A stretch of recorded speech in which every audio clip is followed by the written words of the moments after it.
Champion लेके आया हूँ एक स्टोरी, आप सबको अच्छा लगेगा। सुनेंगे तो पॉकेट एफएम से भी स्टार्ट करेंगे स्टोरी। महाभारत है हर कहीं, कलयुग के धर्म युद्ध में एक सारथी की खोज में है सभी।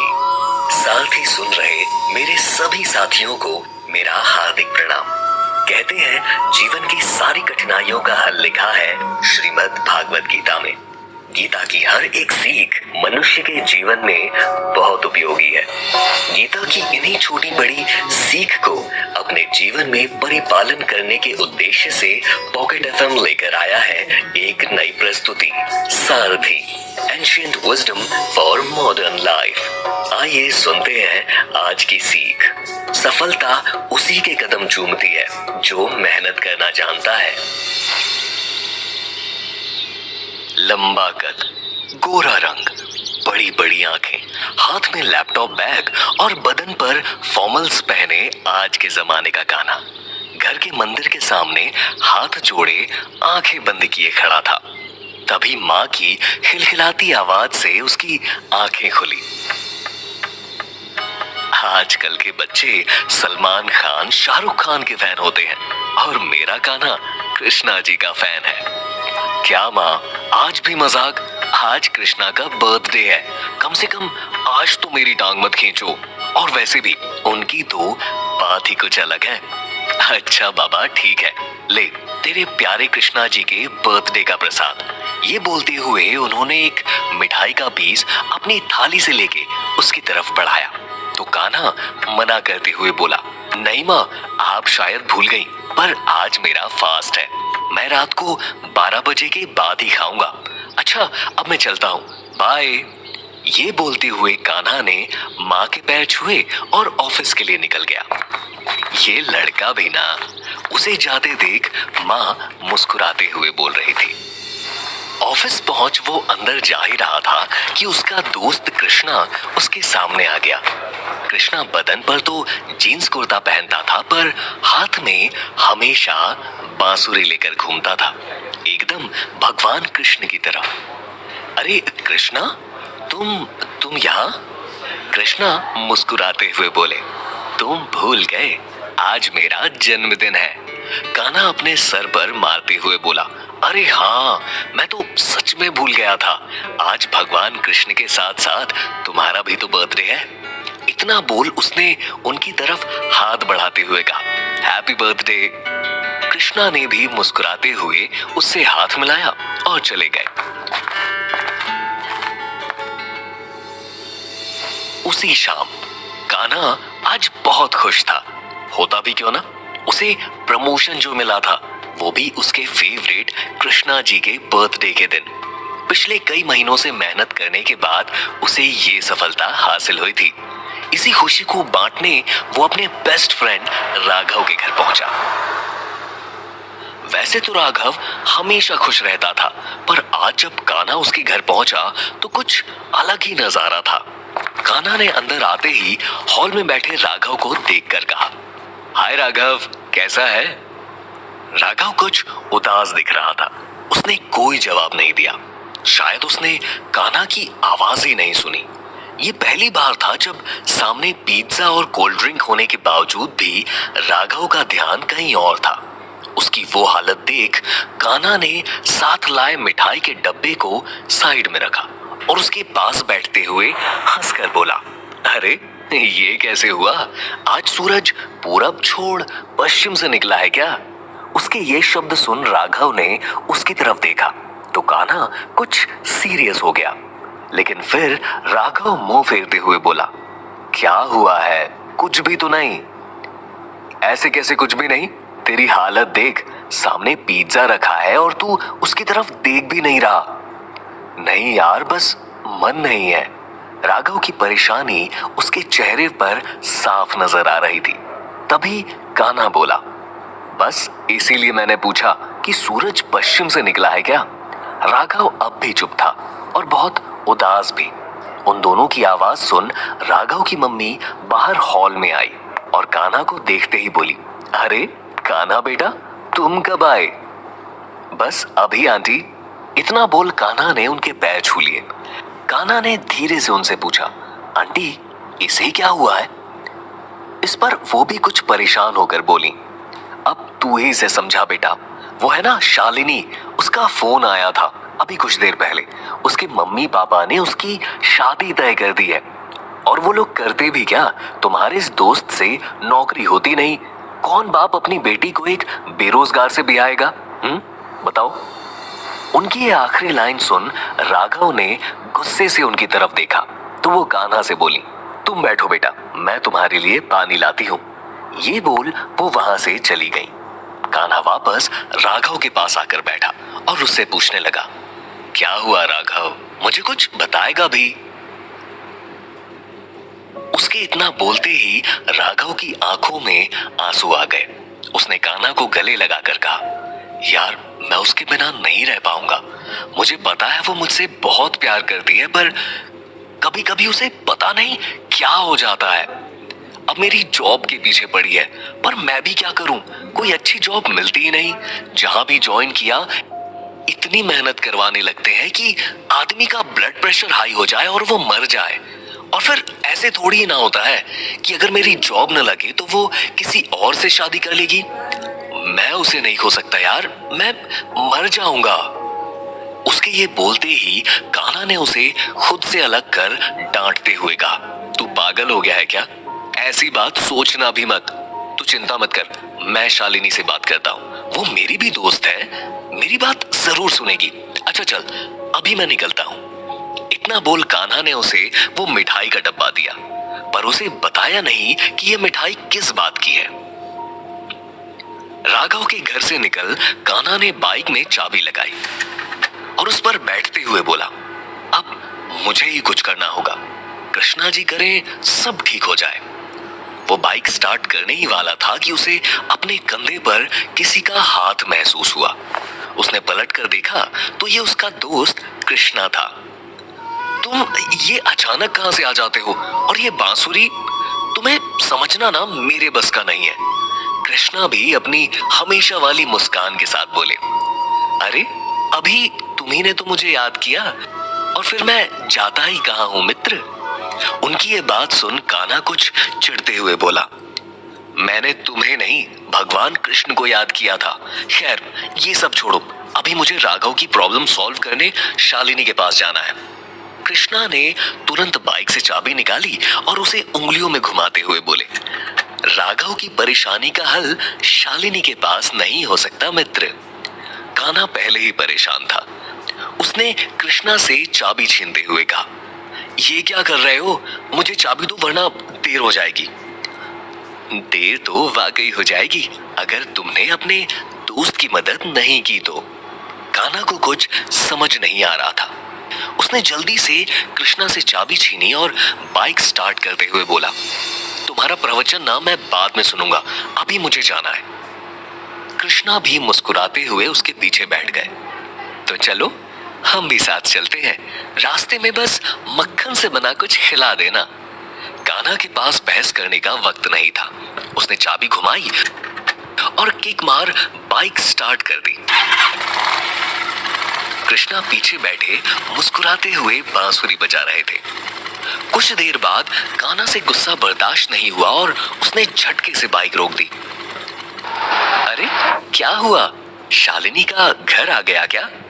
नहीं, उसके घर सिर्फ मैं जाऊंगा, तुम नहीं। प्रॉब्लम मेरे दोस्त की है तो मैं ही सॉल्व करूंगा, ओके? अगर ऐसी बात है तो प्रॉब्लम मेरे दोस्त की भी है। कान्हा अब झुंझला कर बोला, कृष्णा प्लीज यार, ये मजाक का वक्त नहीं है। कृष्णा ने उसके कंधे पर हाथ रखकर कहा, मैं भी वही तो समझा रहा था कि ये मजाक का वक्त नहीं है, जो अपने दोस्त की जगह तुम शालिनी से मिलने चल पड़े। कान्हा को कुछ समझ नहीं आ रहा था। उसने सर पर हाथ रखते हुए कहा, तुम ये बातें इतनी उलझाते क्यों हो? सीधे सीधे क्यों नहीं बोलते? कृष्णा जोर से हंसे और फिर बोले, तुम इंसान भी तो सीधे सीधे समझते ही नहीं हो। कान्हा को उनकी बात कुछ समझ नहीं आई। उसका कंफ्यूजन से भरा चेहरा देख कृष्णा मुस्कुराते हुए बोले, क्लैब्यम मास म गमः पार्थ नैतत्त्वय्युपपद्यते। क्षुद्रम हृदय दौर्बल्यम त्यक्त्वोत्तिष्ठ परंतप। अर्थात कायरता और आलस छोड़ो, क्योंकि यह तुम्हें शोभा नहीं देता। अपने दिल का डर त्याग कर आगे बढ़ो। कृष्णा, तुम ये क्या बोले जा रहे हो? मुझे कुछ समझ नहीं आ रहा। कृष्णा ने मुस्कुराते हुए उसके कंधे पर हाथ रखा और उसे समझाने लगे। मतलब तुम्हारे दोस्त को आलस छोड़ना होगा। कर्म के बिना फल की प्रतीक्षा करना बेकार है। राघव भी यही कर रहा है। इस संसार में आए हो तो मेहनत तो करनी ही पड़ेगी। जामुन के पेड़ के नीचे मुंह खोलकर बैठकर जामुन के मुंह में गिरने का इंतजार करना बेवकूफी है। पानी निकालते वक्त कुएं में गिर जाओगे ये सोचकर अगर एक प्यासा व्यक्ति कुएं के पास ही बैठा रहे तो प्यास से मर जाएगा। उसे अपने दिल का डर छोड़कर अपनी लड़ाई खुद लड़नी होगी। जब तक वो खुद कदम नहीं उठाएगा तुम उसके लिए बिल्कुल नहीं लड़ सकते। कान्हा को अब समझ आने लगा था कि कृष्णा उसे क्या समझाने की कोशिश कर रहे हैं। उसने भी सर हिलाते हुए कहा, तुम ठीक ही कह रहे हो कृष्णा। राघव को खुद शालिनी से बात करनी होगी और उनके रिश्ते और अपने करियर को लेकर सीरियस होना होगा। पर तुम ये सब मुझे सीधे सीधे कहते तो भी मैं समझ जाता। मैं क्या, अब तक तो मैं राघव को भी समझा चुका होता। इस पर कृष्णा तुरंत बोले, बस इसीलिए मैंने तुम्हें ऐसे समझाया ताकि तुम अपने दोस्त को भी ऐसे ही घुमा फिरा कर समझाओ, क्योंकि सीधे सीधे तो उनकी ये बात कान्हा ने पूरी की। हम लोगों को बात समझ नहीं आती, यही ना? और फिर हंसने लगा। ऐसा लग रहा था जैसे उसे खुद भी समझ आ गया था और राघव को समझाने का भी तरीका मिल गया था। तभी कृष्णा ने मुस्कुराते हुए कहा, अब मुझे कुछ माखन का खिला दो तो मैं भी जाऊं और तुम भी अपने काम पर लगो। उनकी इस बात पर कान्हा पहले हंसा और फिर उन्हें मिठाई खिलाने ले गया। मिठाई खाकर कृष्णा चले गए थे। उनके जाते ही कान्हा ने शालिनी को कॉल लगाया। हाय शालिनी, कैसी हो? उसकी आवाज सुनते ही शालिनी दूसरी तरफ से बोली, हाय, मैं ठीक हूं कान्हा, तुम कैसे हो? उसकी आवाज में उदासी साफ झलक रही थी, जिसे समझते हुए कान्हा ने कहा, मैं जानता हूं तुमने ये सब क्यों किया। तुम राघव को आगे बढ़ते हुए देखना चाहती हो, है ना? हाँ, पर तुम्हें कैसे पता? शालिनी अभी बोल ही रही थी कि कान्हा ने उसकी बात बीच में काटते हुए कहा, तुम वो सब छोड़ो और मेरा प्लान सुनो, क्योंकि तुमने जो किया उससे राघव सिर्फ उदास होगा, कुछ करेगा नहीं। शालिनी को कुछ समझ नहीं आ रहा था कि कान्हा को कैसे पता चला कि ये सब उसका राघव को सुधारने के लिए किया गया एक नाटक था। फिर भी उसने कहा, तो तुम ही बताओ मुझे क्या करना चाहिए। उसके बाद कान्हा ने उसे अपना पूरा प्लान बताया और अपने घर जाकर आराम से खाना खाकर सो गया। अगले दिन सुबह सुबह उसके घर के दरवाजे पर जोर जोर से किसी के खटखटाने की आवाज आई। कान्हा, कान्हा। इतनी जोर की खटखट सुन कान्हा की मम्मी ने बड़बड़ाते हुए जल्दी से दरवाजा खोला। इतनी सुबह सुबह कौन चिल्ला रहा है? आ रही हूं ना। दरवाजा खोल जैसे ही उनकी नजर राघव पर पड़ी तो वो हैरान रह गई। उस वक्त सुबह के 7 बज रहे थे और इतने सालों में पहली बार था जब राघव उनके घर इतनी सुबह आया था। सब जानते थे कि राघव 11 बजे से पहले बिस्तर नहीं छोड़ता। जॉब इंटरव्यू के लिए भी वो सिर्फ उन्हीं कंपनीज में जाता है जहां उसे 1 बजे के बाद इंटरव्यू के लिए बुलाते थे। कान्हा की माँ हैरानी से उसे देखते हुए बोली, राघव बेटा, तू इतनी सुबह सुबह यहाँ कैसे? तू ठीक तो है ना? वो अभी बोल ही रही थी कि राघव बीच में बोला, आंटी मुझे कान्हा से मिलना है, कुछ जरूरी काम है। उसे इतना सीरियस देख उन्होंने भी उसे अंदर आने का इशारा करते हुए कहा। कान्हा अपने कमरे में सो रहा। उन्होंने अभी अपनी बात पूरी की भी नहीं थी कि राघव जल्दी से अंदर आते हुए कान्हा के कमरे की तरफ चला गया। बिना नॉक किए अंदर कमरे में घुसते हुए उसने एक झटके से कान्हा का ब्लैंकेट हटाया और चिल्लाकर बोला, ये सब क्या है कान्हा? उसकी आवाज से कान्हा की नींद खुल गई। वो आंखें मसलते हुए बोला, तू इतनी सुबह सुबह और यहाँ? हाँ तो और क्या करता? तूने मेरे पास और कोई रास्ता छोड़ा है क्या? कान्हा अच्छी तरह जानता था कि वो क्या बोल रहा है, पर फिर भी वो अनजान बनने का नाटक करते हुए बिस्तर से उठा और बाथरूम की तरफ जाते हुए बोला, तू रुक, मैं फ्रेश होकर आता हूँ, फिर आराम से बैठकर बात करते हैं। राघव ने उसका हाथ खींच उसे वापस बैठाते हुए कहा, नहीं, तू कहीं नहीं जाएगा, पहले मेरे सवालों का जवाब दे, फिर जो करना है करना। कौन से सवाल? राघव उसकी आंखों में देखते हुए बोला, तू कल शालिनी से मिला था ना? हाँ मिला था। तो उसने कुछ बताया था? ये सवाल सुन कान्हा की जैसे बोलती ही बंद हो गई। उसे समझ नहीं आ रहा था कि वो क्या बोले। तभी राघव कुछ ऊंची आवाज में बोला, अब चुप क्यों है, बोल ना। उसने तुझे बताया था ना कि 2 दिन में उसकी शादी है। कान्हा अटकते हुए बोला, हाँ वो मैं तुझे और दुखी नहीं करना चाहता था, इसलिए नहीं बताया। तो क्या अब मैं दुखी नहीं हूं? मुझे तुझे कुछ बताना ही नहीं चाहिए था। मुझे खुद जाकर शालिनी से बात करनी चाहिए थी। मैं ही गधा हूं। वो बोलता ही जा रहा था। कान्हा ने उसे शांत करने की कोशिश की, उसे आराम से बैठाया और पानी का ग्लास पकड़ाते हुए बोला, ले पहले पानी पी, फिर सोचते हैं क्या करना है। राघव ने वो पानी का ग्लास वापस टेबल पर रखा और खड़े होते हुए बोला, तुझे कुछ भी सोचने की जरूरत नहीं है। मैंने सोच लिया है कि मुझे क्या करना है। मैं भी देखता हूं शालिनी कैसे किसी और से शादी करती है। उसकी आंखों में जुनून देख कान्हा को बहुत खुशी हो रही थी।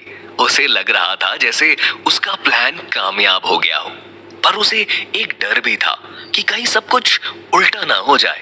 राघव तो इतना सब बोलकर वहां से चला गया था, पर अब कान्हा को बहुत बेचैनी हो रही थी। वो जल्दी से तैयार हुआ और घर से निकल गया। उसका मन इतना बेचैन था कि उसने बाइक सीधा मंदिर के बाहर रोकी। वो हाथ जोड़े भगवान के सामने अपने दोस्त के लिए प्रार्थना कर रहा था। तभी उसे बांसुरी की आवाज आई। उसने आंख खोलकर देखा तो उसका दोस्त कृष्णा उसके सामने खड़ा मुस्कुरा रहा था। उसे देखते ही कान्हा बोला, अच्छा हुआ कृष्णा जो तुम यहीं मिल गए। मुझे ना तुमसे कुछ बात करनी थी। वो तुमने जैसे जैसे समझाया था मैंने बिल्कुल वैसा ही किया, पर मुझे डर, मन में आशंका हो तो कोई काम सही नहीं होता मित्र। अपने आप पर और अपने दोस्त पर विश्वास रखो। हार जीत तो परिणाम है, कोशिश हमारा काम है। उन्हें इतना बेफिक्र देख कान्हा ने कहा, कैसे कर लेते हो तुम ये? हमेशा इतने बेफिक्र और शांत कैसे रह लेते हो? कृष्णा ने मुस्कुराते हुए जवाब दिया, अगर मैं भी तुम्हारी तरह परेशान रहने लगा तो तुम्हारी परेशानियां कैसे हल होंगी? कान्हा के दिमाग में तो बस यही चल रहा था कि कुछ गड़बड़ ना हो। वो सब तो ठीक है कृष्णा, पर अगर राघव ने वैसा कुछ नहीं किया जैसा हम सोच रहे हैं तो कुछ और होगा, और जो भी होगा अच्छा ही होगा। ऐसे कैसे? अगर उसने शालिनी के पेरेंट के सामने कुछ गड़बड़ कर दी तो कैसे सही होगा? फिर तो उनकी शादी कभी नहीं हो पाएगी।